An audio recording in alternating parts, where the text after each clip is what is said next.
how do you actually go about building a skills-driven organization, and how do you connect it to learning? Yeah, I think it requires several things. I think the first thing is just the foundational systems that you have, right? All of your systems, especially your HR systems, your HR IT systems, are traditionally built on some sort of career framework and competence model.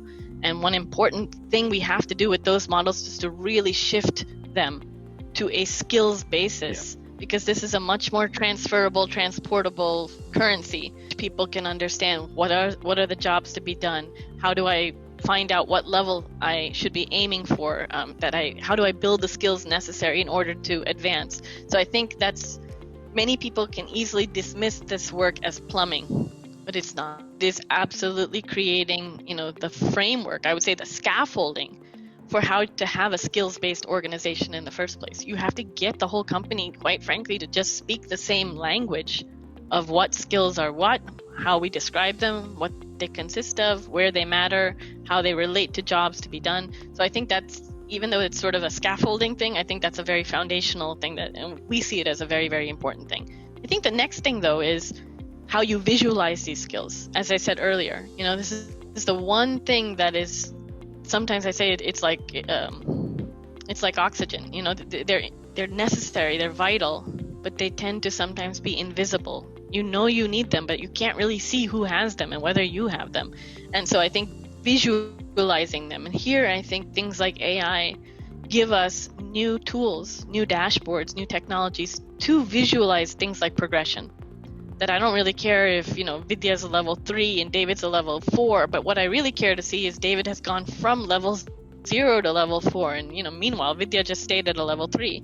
Now, even, it's not about who has the higher number, it's who's on the move, and that momentum and that visualization. So I think, the scaffolding, but then the visualization. I think two more things, though. One is the prediction of skills. How do I know what skills to build? Usually I'm just reacting, but AI gives us the power of prediction if we use it well. And it's not, magic prediction. It is things like, okay, what is in my pipeline, my sales pipeline? What keywords are appearing there? How do I merge that with maybe what the market sees in my sector? And how do I merge that even further with the skill profile of my team, what they're already good at and what they're not good at? And if I put all those things in a proverbial blender, it might show me a much more accurate predictive model of where I should build my skills. But that same capability will show me not just the prediction, but the proof that I actually did it. That it will visualize and make real that skill shift that I'm trying to enable in the company. So I use it to predict, but I also use it as a proof point. And then I think the final thing, and maybe this is the most basic thing of all, is that I should be able to see with a level of transparency that I think most transparency and democratized access. I should be able to show and see very transparently what opportunities are out there, not just vacancies, but what assignments are out there that I can pursue, that I can apply to that would build my skills. And not just look for content, but look for people, look for the teachers, look for the assignments.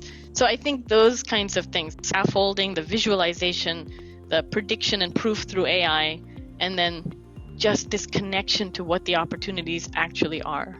I think these things are very, I hope, concrete, not easy, but concrete. But I believe that's what it means to be skills driven. In this series, we will be speaking to a range of senior leaders who are pushing a data-driven and digital HR agenda. Make sure that you subscribe via your podcast app of choice and also via our YouTube channel for free and regular interviews with the digital HR leaders of the future.